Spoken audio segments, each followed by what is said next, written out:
Well, hello friends. Welcome to our June Joybox tutorial. So we are going to create this super fun patriotic gnome, and let's talk about what's in your box. First off, let me just say welcome before I get too far.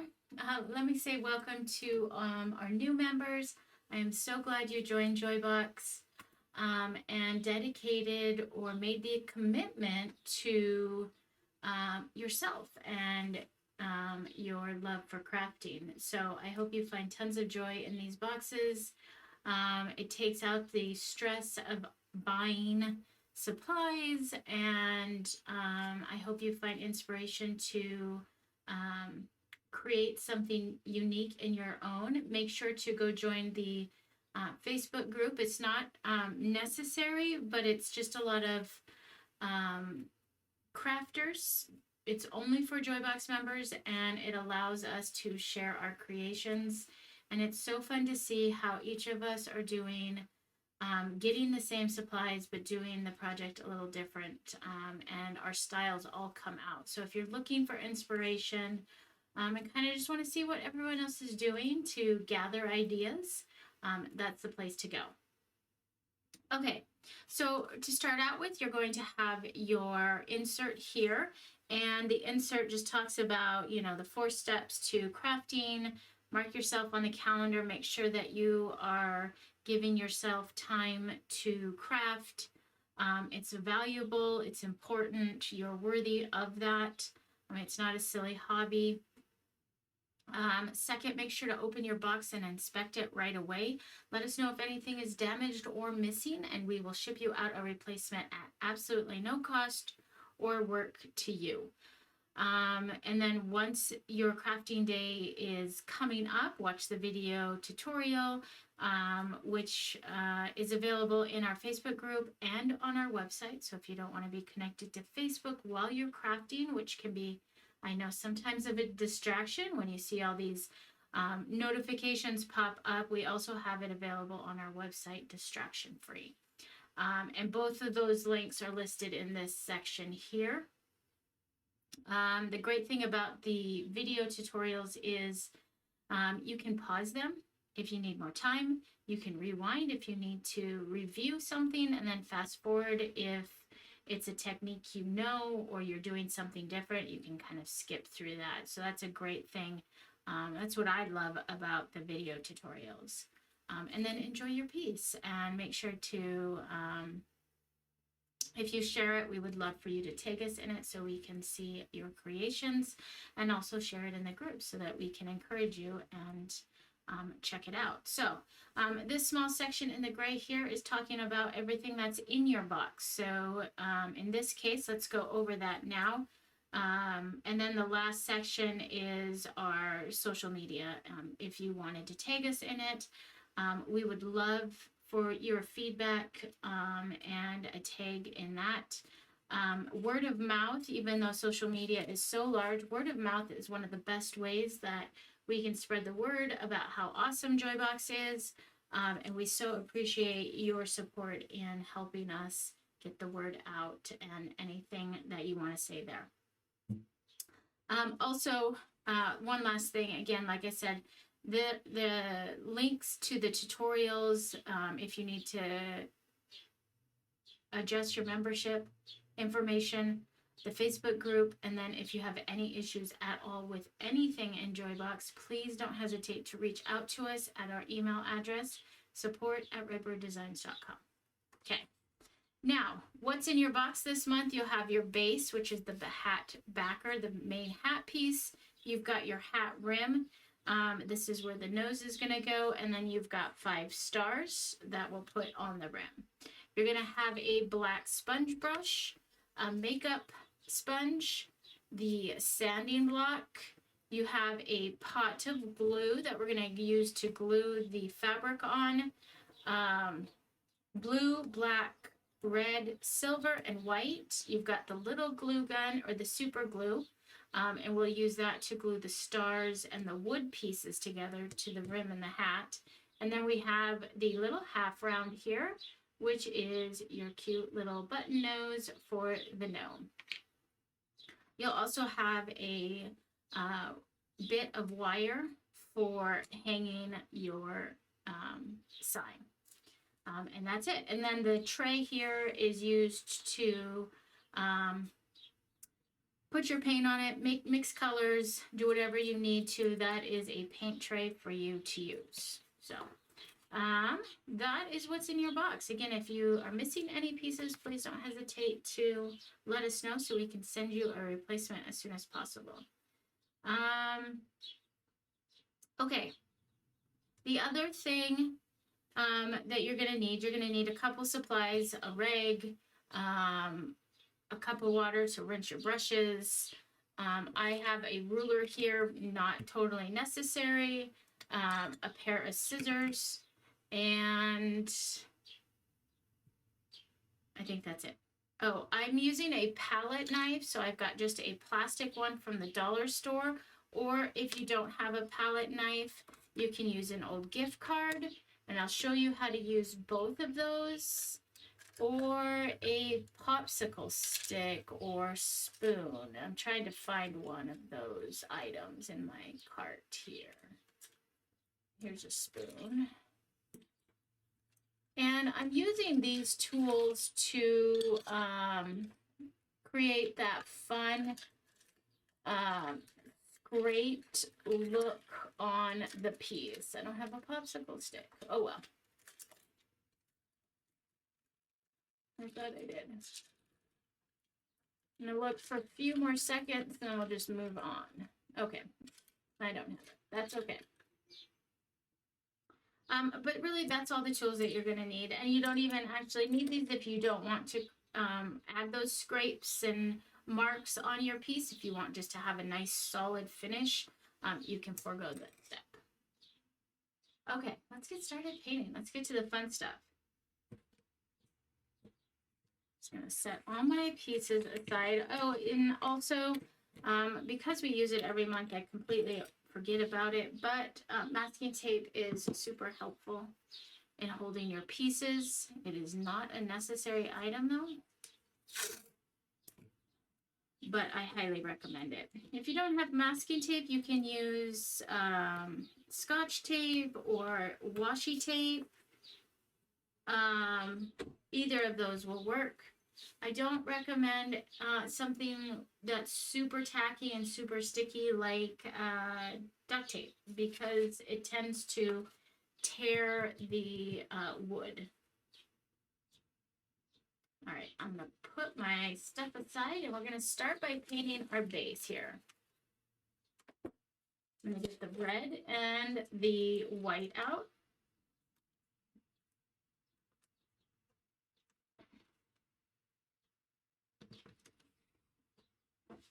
And I'm going to use this black sponge brush, which is a great tool for, because it's got these nice flat edges, as you're pulling your paint across the surface, you are able to get some really nice lines. And when you're painting a straight line, you want to kind of make sure that your arm can go the length of that line. You don't want to have your arm like turned this way and you're trying to just little bits, because it will be choppy and it's harder to create a straight line. So make sure to move your piece around to fit the area and the space that you have, so you can use your entire arm and not just your wrist. Sometimes just using your wrist is important for small brush strokes, but when we're trying to create a really nice straight line and we want to go that whole distance, it's important to just use that entire arm that way. And you don't want to be trying to, let's say, hold it like this and go up. It's a little bit more cumbersome. So you do whatever's, move your piece so it's comfortable for you to do that. The other thing before I start painting is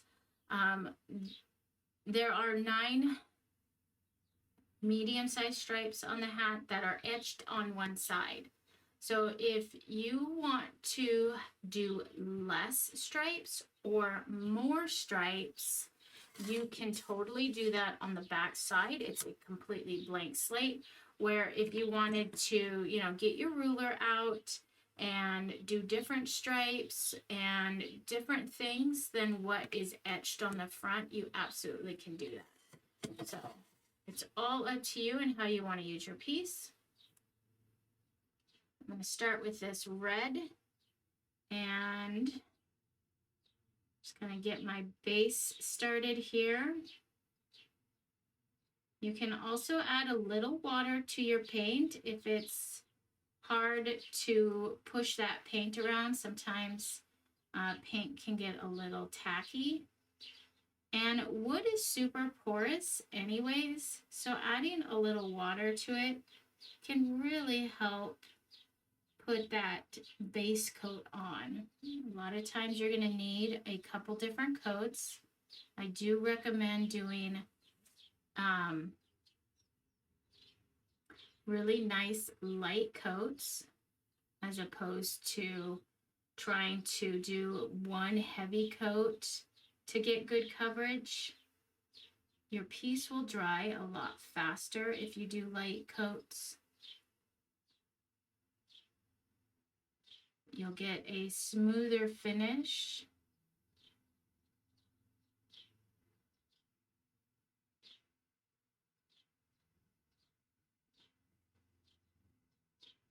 And acrylic paint dries super fast anyways, so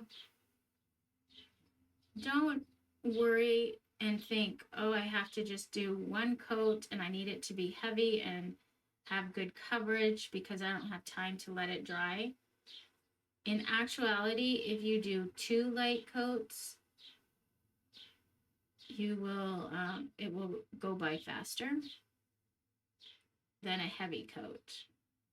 As paint dries, the top layer dries first, and then that bottom layer can stay wet for a very long time.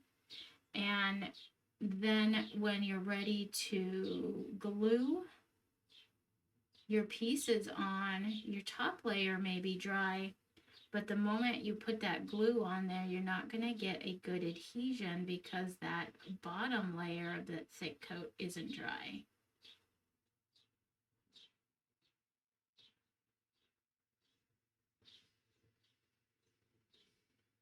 So a few light coats is really the best method for this. Now red has really great coverage, and so I'll probably only need 1 coat for my red stripes, but I know from experience that white doesn't have good coverage, and so I will have to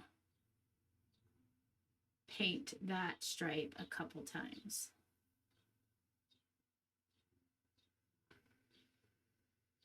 And getting your brush just a little bit wet can help as well if you're struggling to get that paint to flow nicely. Just putting a little bit of water into your sponge. Doesn't have to be a lot. If you dip it in your water cup and then squeeze out, 90% of that water, that can really help as well.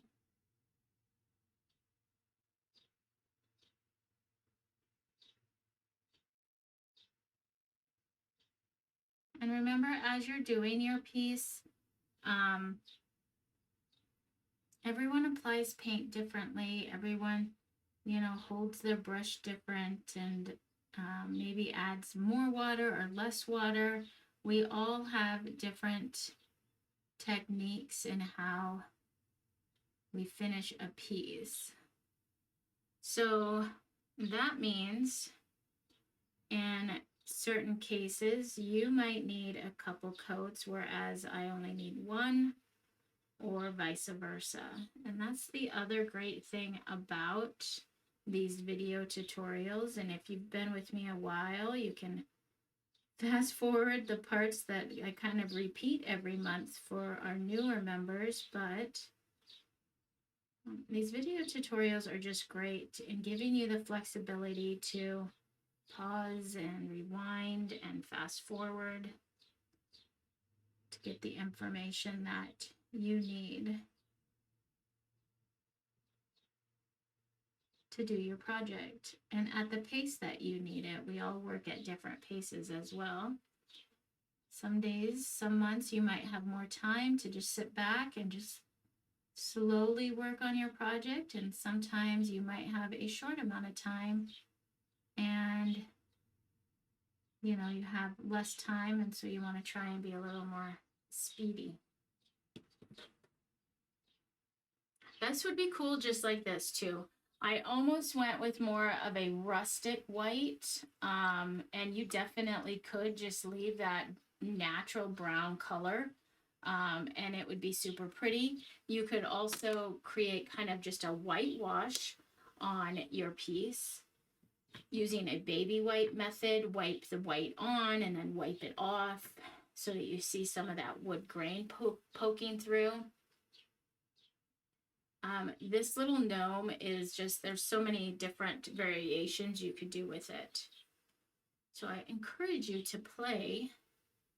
And if there's a certain style you like, then give it a go. Give it a try. See what happens.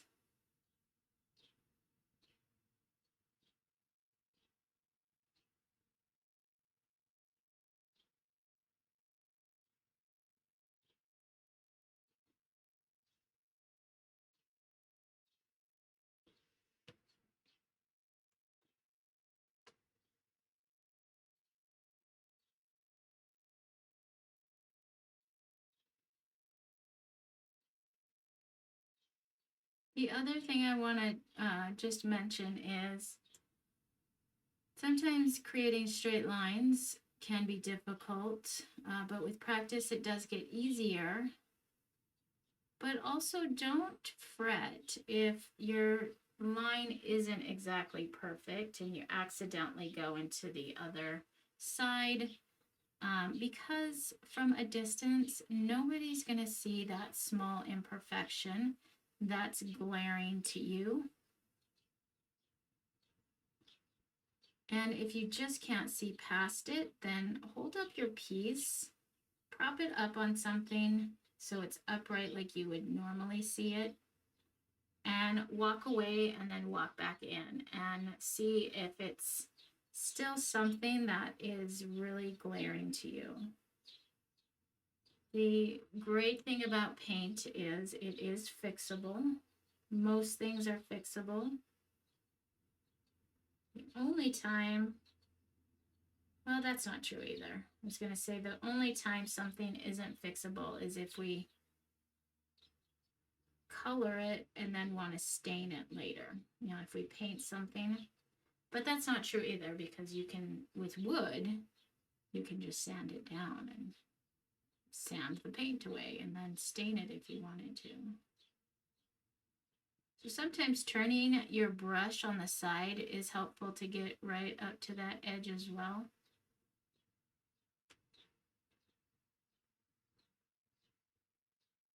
As you're painting your stripes, you might want to have a blow dryer handy to make sure that you get your red stripes completely dry before moving on to the white. Sometimes you'll pull that red into your white stripe and then you end up with a pink stripe. And I feel like I have pink right there. Although it's kind of hard to tell. Sometimes when you're seeing both colors right next to each other like this, kind of with a lot of concentration and detail in getting these lines, my eyes play tricks on me. But a blow dryer is another tool that's helpful to have to get your piece dry faster so you can move on. I am a crafter who likes to finish a project for the most part in one setting. So a blow dryer to me is a essential, necessary tool. There's not very many times where I will leave a project half finished. but that does not count home improvement projects. I can't count how many home improvement projects I have sitting around half finished. That's a different category, I think. Okay, actually, my white didn't cover too bad. There's might be a few spots that I have to touch up here and there, but overall I've got some pretty great coverage there. So we're going to push that aside and let it dry. And I'm going to move on to the blue.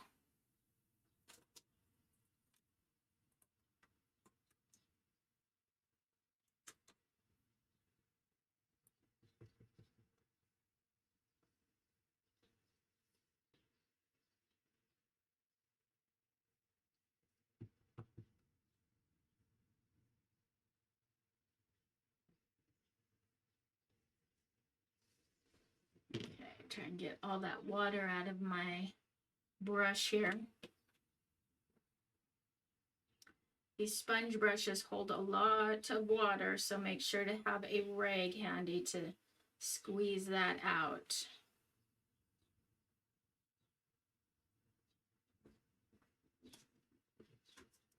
And I didn't refill my pot for my last project, so I'm just going to add a little blue here. It was completely empty. Okay.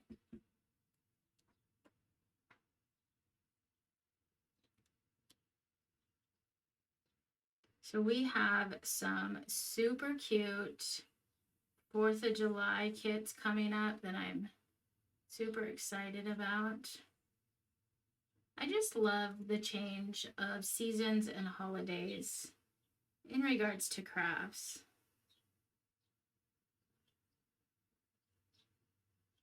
Right now we are, we just launched the bee collection and the kitchen collection, which was super fun to paint. And we are doing a few crafts to go along with those, some kind of accessory crafts, I guess, some things to display with those. So we did a beehive last week, which was super fun. And then this week we are doing a honey pot.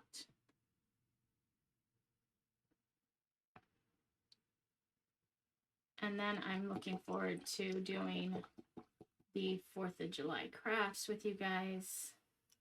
I have some super cute ideas in mind for that. But it's always fun to change the season, to paint with the new colors of the season, I think. Not so much that I get bored with the colors, it's just a fun change. Okay, let's, I also want to mention that I did not paint the nose because when you put the nose on, it will fit perfectly, but there's just these little bits on the side here that I want to stay color. I'm not going to paint my nose, but you absolutely can. If you wanted to have a white nose, you could paint it with the makeup sponge and paint it white, and then I would recommend whatever you paint your nose to paint this little knob where the nose goes, just so that that little side piece blends in well. Okay. The makeup sponge, you know, if you've been with me, how I like to conserve my makeup sponges. So I have one actually here that I've already cut in half. So I'll typically cut these little makeup sponges in half because I usually just need a small surface for painting, not necessarily this big surface. So I have this one cut in half. I've used it for another project where I've let that paint dry. It's got that crusty end now. I'm just going to snip that off. And now I have another use for that makeup sponge. So I'm actually going to use this one. I like to conserve those pieces. So I'm going to dip it in the, let me just bring my palette over here. I dipped it into the pot here, and I'm just gonna offload it. I'm just gonna tap around on my palette, essentially letting that paint soak up into the makeup sponge. I don't want to have a huge amount of paint on the end of my sponge because it creates globs of paint on my surface and down the sides of my pieces. So I try and keep it super light. So I just tap, tap, tap right on the pieces with a very light tappy motion. And again, white is one of those colors that it is going to require a couple coats. So as you're putting it on, it's going to not look very good. And you're going to see the wood kind of peeking through, but that's okay. Just keep it nice and light to start with. And we'll go back and put a second coat on it here in just a second. And usually by the time you finish painting everything, especially with this makeup sponge, that first piece is fairly dry already. So now I'm just going to go back and put my second coat on there. And this is where we're really going to start to see that white come out and have a nice solid finish there.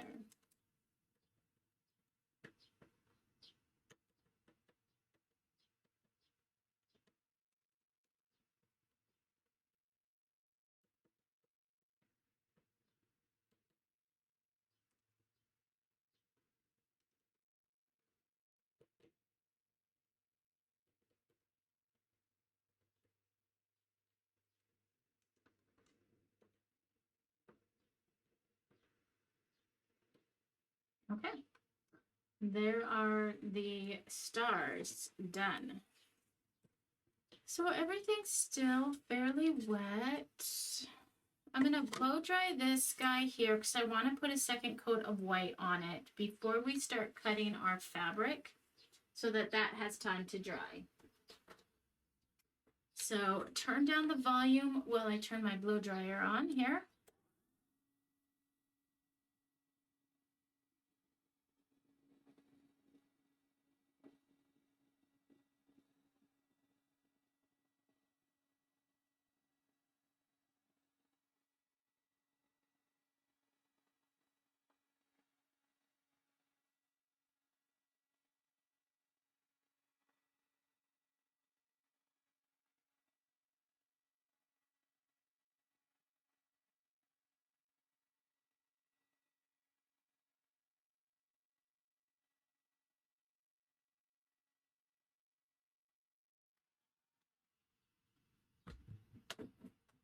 All right, so you'll know that your paint is dry, obviously, to the touch. If you can touch it, it's dry. But if you didn't know, if you touch it and it feels cool, even after blow drying it, like right here, it feels a little cool, which means it's still a little damp.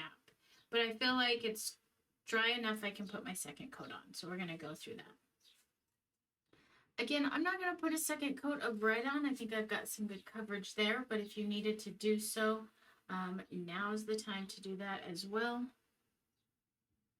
And my white is only a few spots here that I need to touch up on.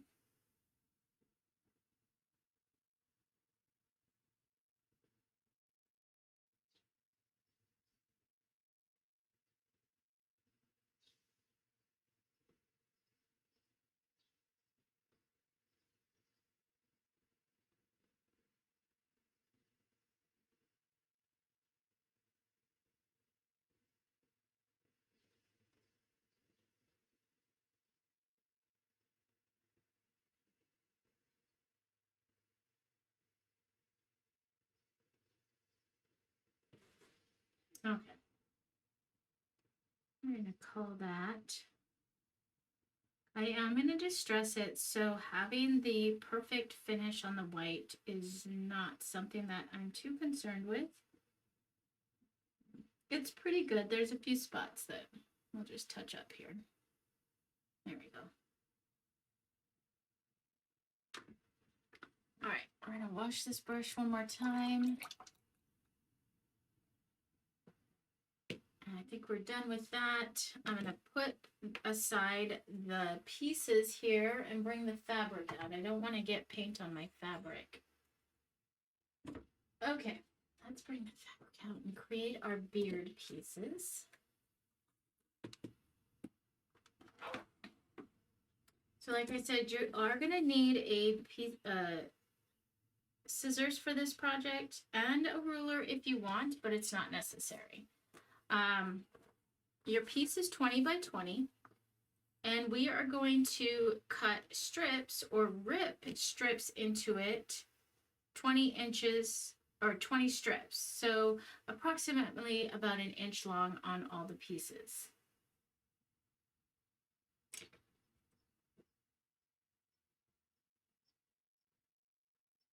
I thought I had a little dot here, but it's just on my screen. Never mind. I thought I had some red paint there, but okay. So I'm going to bring the end in. And it doesn't matter what end you use. Any end will work.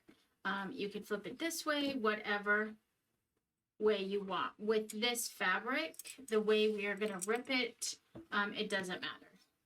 Some fabric you have to rip with the grain for it to get a good rip, but that's not the case with this one. All right, so what I'm going to do is I'm just going to lay my ruler here, and I actually am going to grab a pencil, but you don't need to. You could just come in without a pencil, and what we're going to do with these scissors is just create a little snip, just a tiny little snip at every inch. So you really don't need a pencil. We can do this without. It's okay if they're not exact. So some are a little wider than others.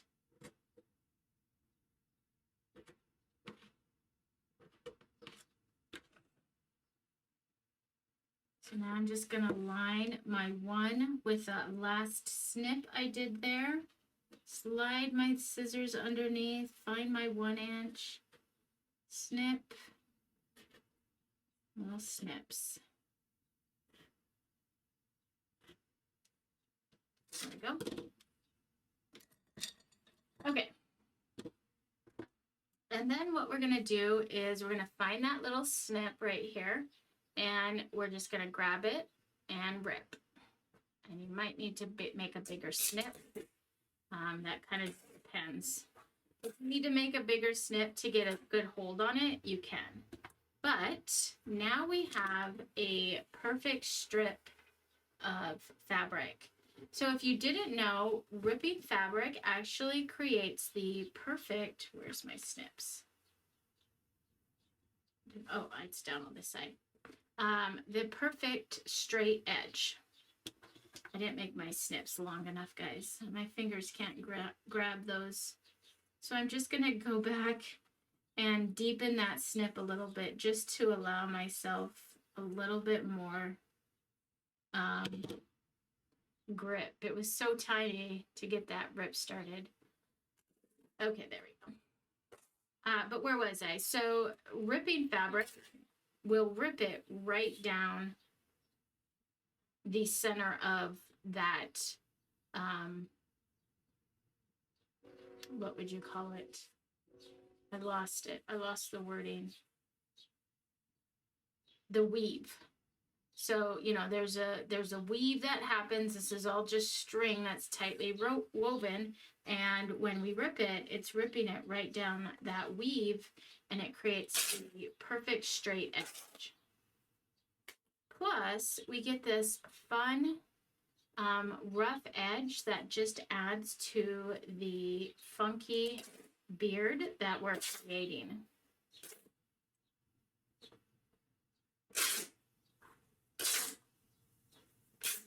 Plus, this is a great way to work out some frustrations that you might have. Sometimes ripping and tearing things is just a great stress reliever.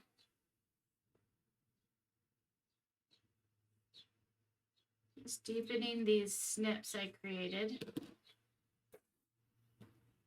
We're going to just continue to tear.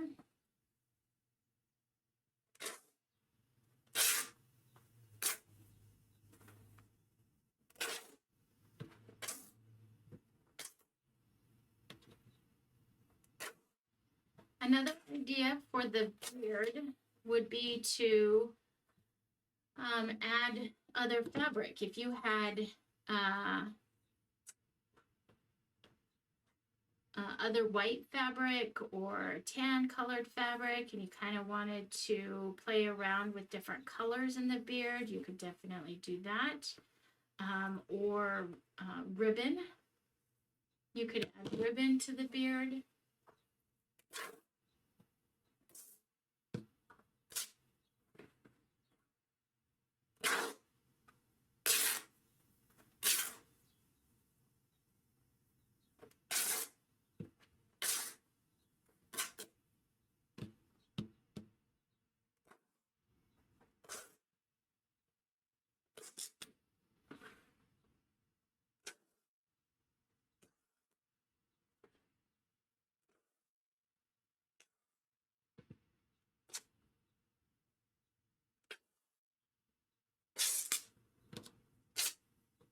Okay, there we go.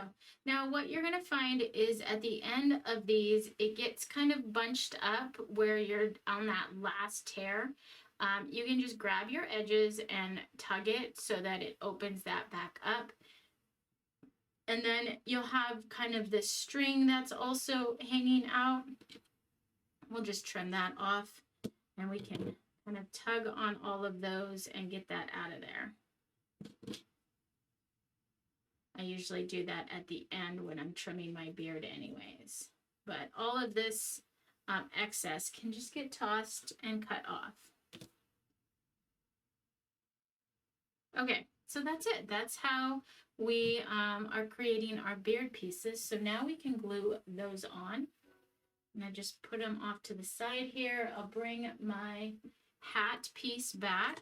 And I am going to blow dry it real quick before I flip it over. It's just a little damp, but we want to flip it over to glue from the back side.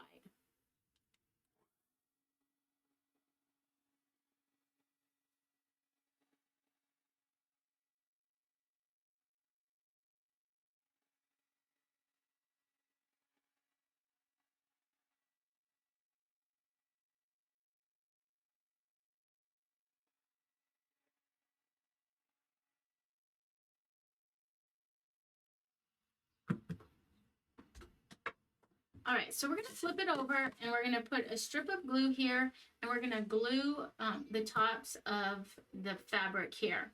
Now, I do want to just throw this idea out there to you. Let's say you want to hang this on like a garden stake where this might be kind of blowing in the wind and you want to see both sides. What you can do is you can flip this back over and you can glue it on this strip here. And then let me just back up. This idea just came to me. So what you could do is you paint this side, you paint this side, because you want to see it from both sides. Maybe it's kind of blowing in the wind in the garden and you see it from the right and the left, right? So you'd paint both sides your stripes. Well, you don't want to see where this beard is gonna be glued on, so you can hide it under your rim. So what you could do is your rim is about 2 inches wide, and you could glue starting from 1 inch. Leave enough space for this to glue onto your hat and then also onto the beard. So you're sandwiching that in. And then that way, if you're displaying it where you want to see the front and back, that piece is going to get sandwiched in. So that is an idea for you. I always try and think of different ways you can kind of finish the project because there's no right or wrong way. Just different ways. But I'm going to show you how I did it in the original, and then you can kind of play with how you want that to work on yours.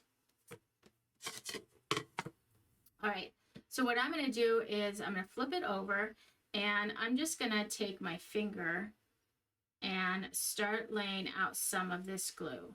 Now the glue that comes in the pot is Anita's, or excuse me, Elmer's all-purpose glue. Okay, so it's going to dry clear, and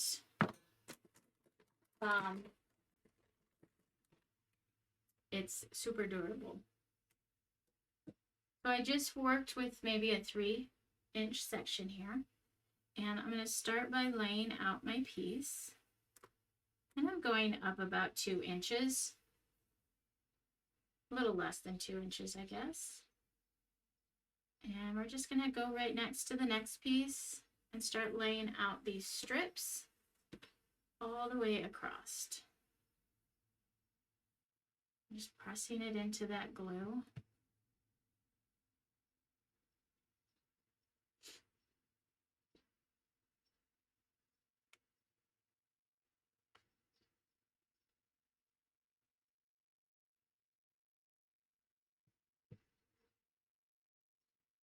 Okay, and I'm going to just get a little bit more glue out. Work on the next section. And I'm just using my finger here, but if you didn't want to, you could use your black sponge brush. I'm done. Once you're done painting with it, you could use it to apply the glue as well.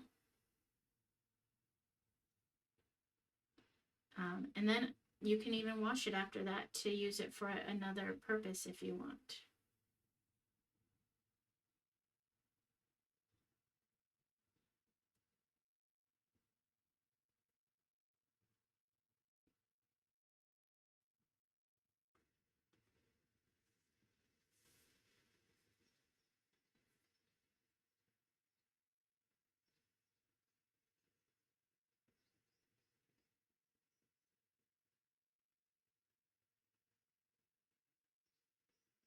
Okay, just put a little glue on that last bit, and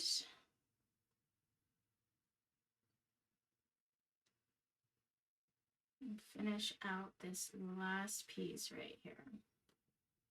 Okay, so I've used 1, 2, 3, 4, 5, 6, 7, 8, 9 pieces to start with.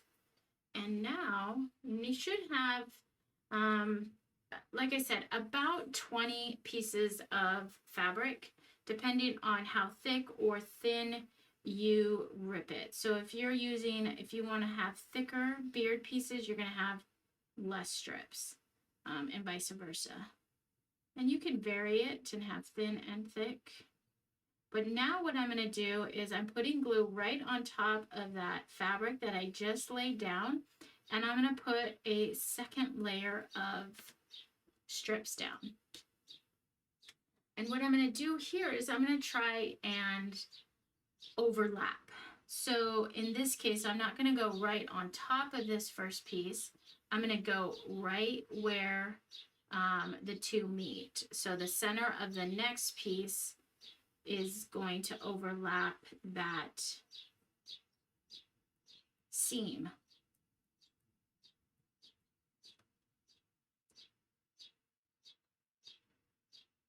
Okay, and then now, since I started that one there, the next one will just go right up against it.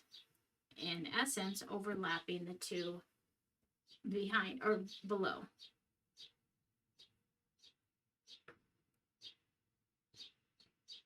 And you'll start to feel that glue kind of get tacky.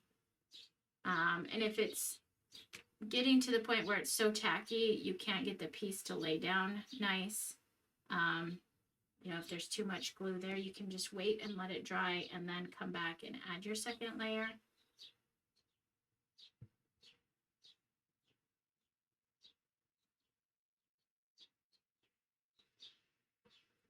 Because that glue will kind of come through the fabric and get a little sticky.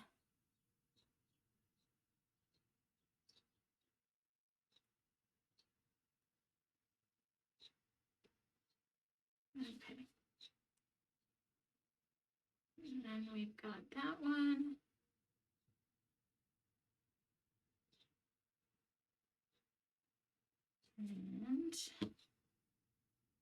And then our last one there. Now, if you have more strips, you can start overlapping these ones and continue on.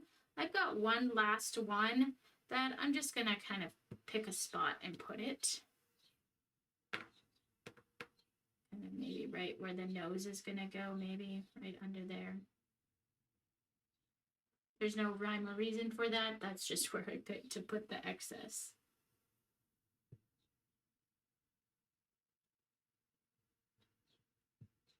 Okay. There we go.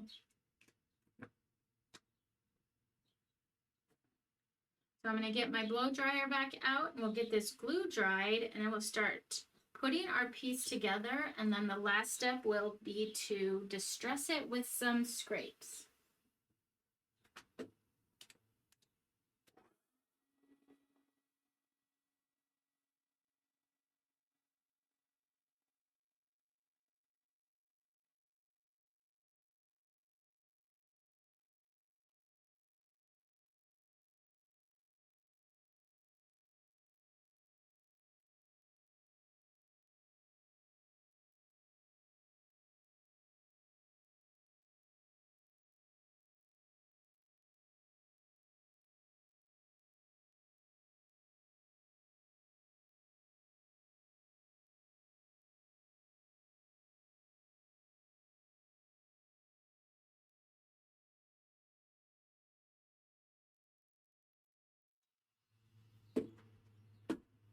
And we've got this beautiful beard here.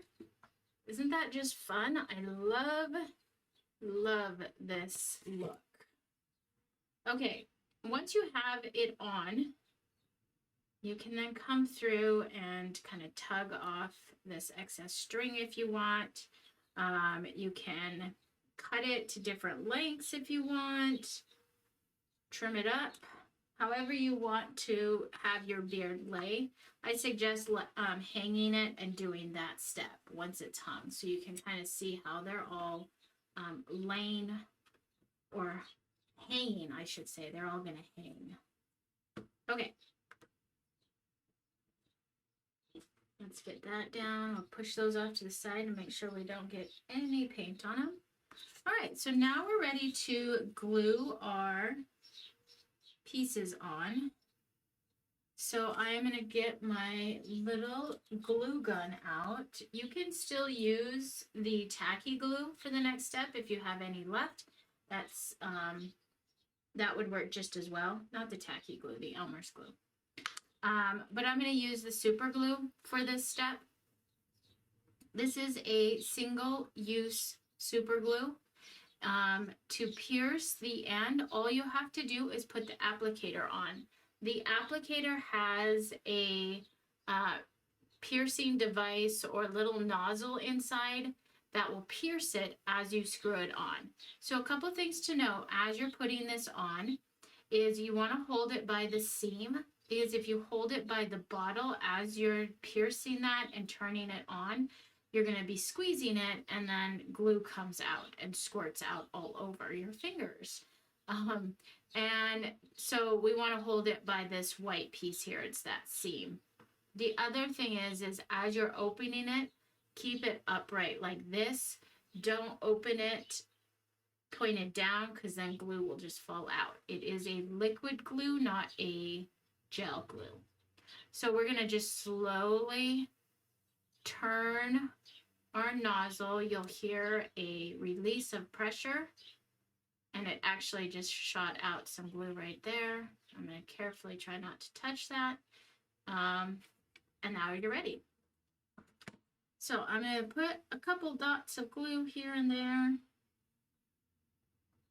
Super glue is very strong. You don't need to cover the entire surface. And I'm going to line this up. The nose is about the center of your middle stripe here to help you line that up. And then we're just going to press. And we'll give it a couple seconds to set up. It's super glue and fast drying glue, so it only takes about 10 seconds to set up.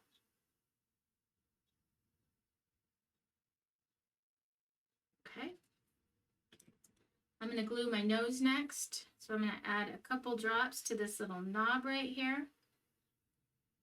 And then I'll place my nose on that little knob. So cute. Okay, then I'm going to grab my stars and lay them out how I want. So you can get very detailed with this if you want. You can get your ruler out and have all your, stars aligned. I kind of like mine funky, so I kind of twist them around and just kind of eyeball it. They're all a little bit wonky. Do want them kind of centered in my strip here, but I'm okay if they're a little bit off. Standing above your piece as you're aligning things is helpful as well. I have the luxury of having the camera above me that I can look into. Makes it easy for lining things up. Okay, I'm calling that good. Couple drops on the back of the stars.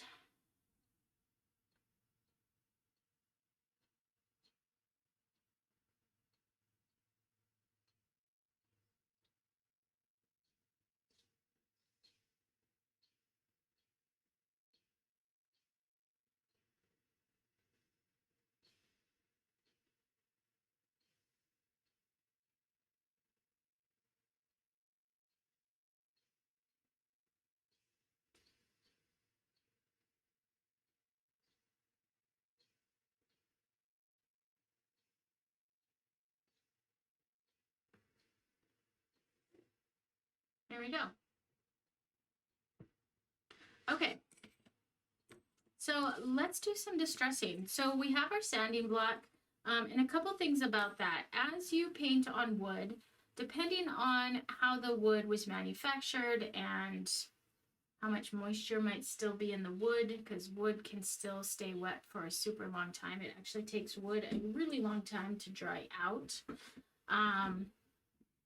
So many different factors in it, but as you paint wood, sometimes the wood grain will stick up when you get it wet with the paint. So the paint is wet, you paint it on, you let it dry, and all of a sudden your piece may feel super, super rough. And you're kind of going, oh my gosh, what happened? It was smooth before. It just means that as that paint dried and the fibers got wet, they kind of just stood up, they kind of expand. And that's really what the sanding block is for. If that happens, if you're painting and your wood starts to feel rough, you can use your sanding block to knock down those fibers. And it's just a really light sanding motion. You don't have to sand it so hard that you're taking off all your paint. You're just knocking fibers off and lightly sanding it. So you just kind of, it's a nice light sand. You can see I barely have any paint there, and it can smooth out your piece. Now this, any fibers that stood up on me, it's all fairly smooth, so I don't need to do a lot of sanding. The other thing you can use your sanding block for is to distress your edges and just take some of that paint off, making it look a little worn on the edges or revealing some of that wood.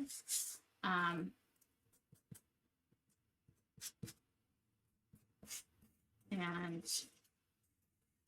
making it look like the paint has been naturally worn off. And the edges of things always, the paint always gets worn on those before anything else, right? So that's where we want to focus those markings, okay? So that's what you can use your sanding block for. All right, so let's pull out my paints. I'm gonna get my silver out. I'm distressing with the silver, but you could use the silver to paint your stars. You can use the silver to add fun polka dots to your sign. You can do whatever you want, but I'm just going to pull out all my colors here. Open up all my pots because I'm going to do kind of a mix. and my white.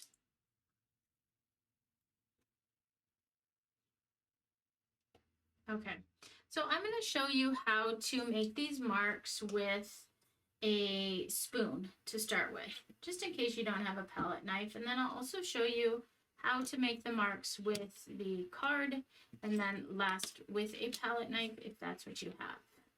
Okay, a couple different ways. So when we're using a spoon, we want to use the back of the spoon, this part of the spoon. So I'm going to go grab some, I'm going to have to I'm going to have to dump some out. I don't know why that was so hard to say.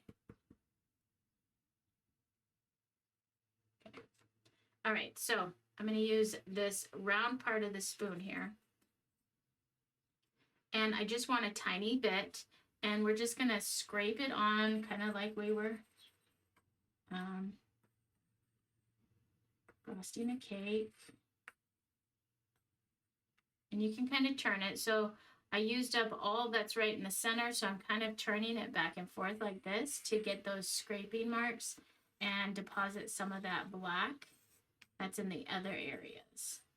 And look at how fun those markings are. There's some really fun rustic look here. Kind of focusing on the edges a little bit and maybe down where the stripe is here. The line of the stripe.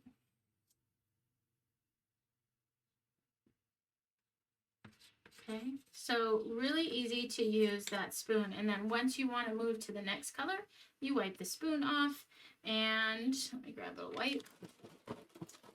You move on and add another color. All right, then the gift card. The gift card can be used a couple different ways.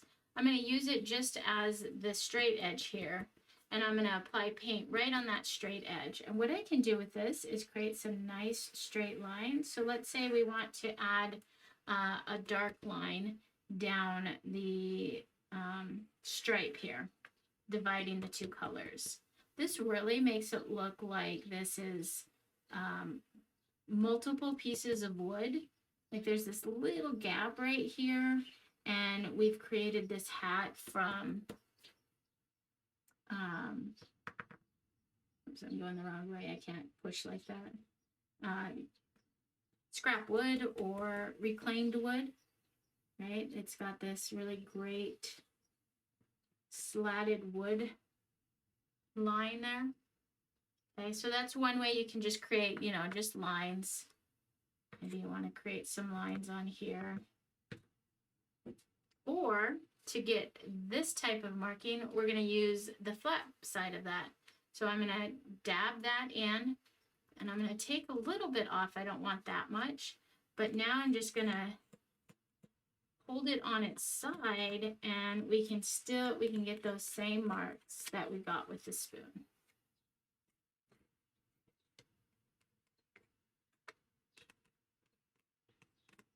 Okay, so you can use that either way, on its edge or flat.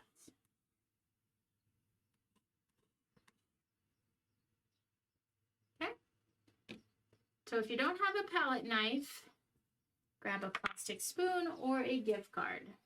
All right, now I'm going to show you with the palette knife, and this one is super crusty right now.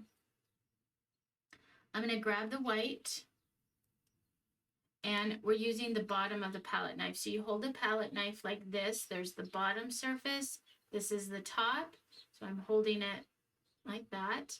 We're going to apply paint or add paint to this bottom surface. And I want just the tiniest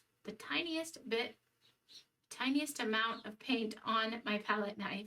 So I tap it in the paint, and then I usually tap somewhere else to offload it a little bit. And I'm going to bring that white kind of around in my red a little bit, adding some scrapes here and there. Okay, and then I'm also going to add some scrapes in my blue in between my stars.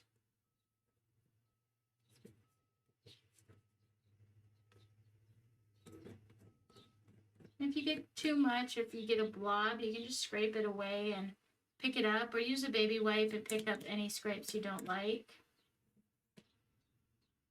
But they're very random, and that's the whole point of the palette knife and this type of thing, is you just kind of make peace with these markings that are out there, and as it comes together and you keep scraping, you'll start to see it kind of all look good together. So keep going. Okay. I've done the black, the white. I'm going to grab some silver on the bottom of my palette here, scrape some of those off. And I'm really going to try and focus that silver on my stars here. I'm grabbing the tops of those. Scraping that there. And then I will add just a titch up in my top hat here.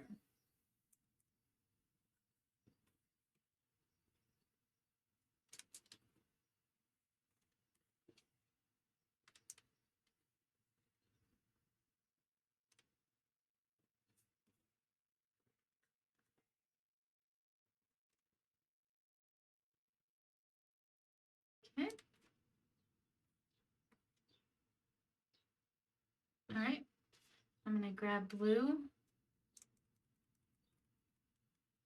tap some of it off, and very, very gingerly, just in a few spots, I'm going to add some blue up top here. I don't want to get too crazy with it, but I love putting both colors here and there. It just kind of ties it all together. So just a few scrapes of the blue there. Then I'm going to go red and add a little bit of red down below. Again, just sparingly.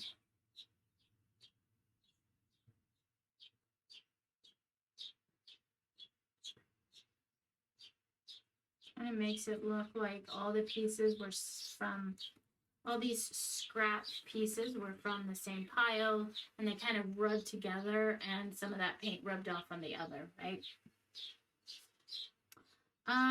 Let's see, we did white, we did blue, we did red, black. I think we got it all. Let me just take a look at this. Yep. Love it. So let me bring that closer so you can see my scrapes.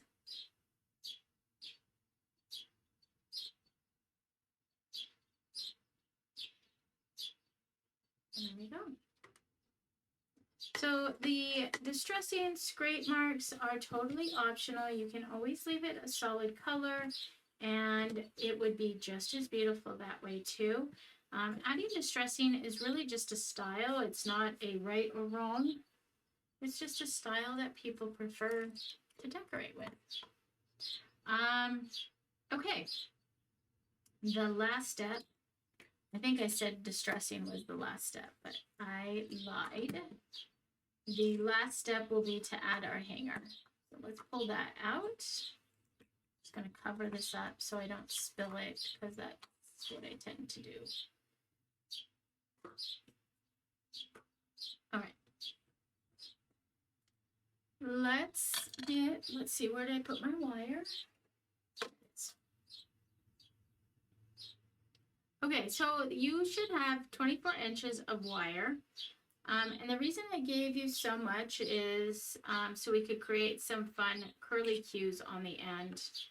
And I've already started one on this one end here. So how you're going to create this, I'm going to just snip this off so we can start over. Do I have my snippers in here? I don't think I do. Let me look real quick. I should have grabbed them.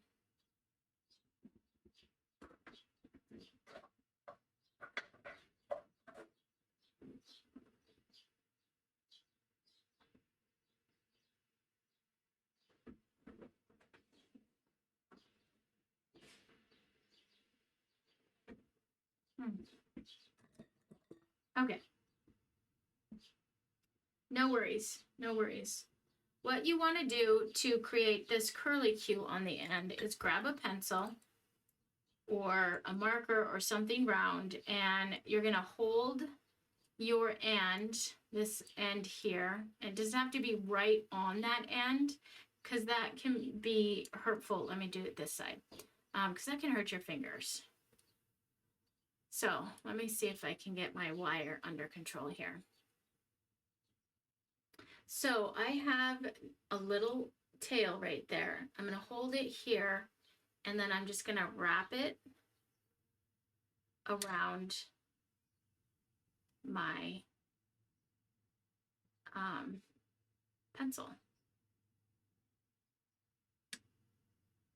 Okay, and you can go as much as you want, but then you pull your pencil out and you've got this really fun curly Q.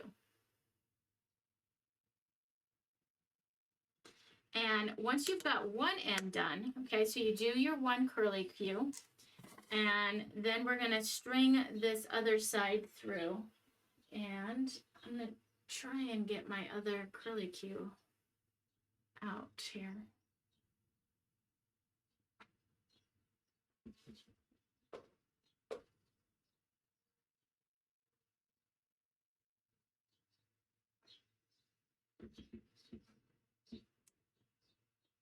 Okay.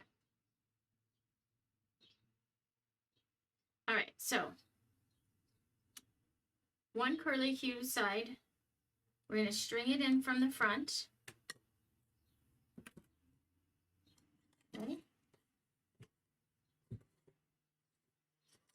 All the way till you get to your curly Q. And I would put your curly Q to be about, you know, I would wrap it around a pencil 4 to 6 times to get a really cute little curl there. And then once you get to that point, I'm going to just bend my wire up. So my curly Q kind of sits down, but I want my wire to go up to hang it, right? So then we're going to go, and however long you want your hanger to be, you kind of just shape it. So I am thinking I want mine to be this long. There's the top, and I'm going to bend it back down. And now I'm going to take this end through the back in the next hole, and I'm going to just kind of take it through more than what I need, just so that I have some space here to create a curly Q on the other side. I'm going to grab that pencil. I'm going to wrap that wire around 4 to 5, 6 times. Okay, to get that curly Q. Then I'm going to push it back. I want that curly Q to kind of lay down. I want my wire to go up, and there we go. And you can kind of play with these. If it's too long and you want to shorten your curly Qs, you can get some wire cutters and just cut any excess off. But that is it, ladies. This is our, and I wish I could show it in its full glory, but I'll just start at the top. We've got these fun little curly Qs, and you could add some cute little ribbon or raffia to this. I know during 4th of July, you can get like little streamer type things that you can hang to this and just really add to it if you wanted, or you could put a bow right at the top here, kind of a funky bow, whatever you want to do, you can always add to it, right? But there we are. We've got that fun distressing with our marks and scrapes and just a hint of silver, and it's going to be hard for me to show. Oh, there we are. You can catch some of that in the hat there. Kind of glistens in the light. And then that cute nose and this beautiful, fun beard. So there we are. So let's see. I'm going to lay that down. There we go. All right, ladies, I hope you enjoyed this craft and your crafting time. Be sure to post your pictures in the group so we can all see how you've done yours. I can't wait to see yours. And happy crafting, guys. We will talk to you later. Bye.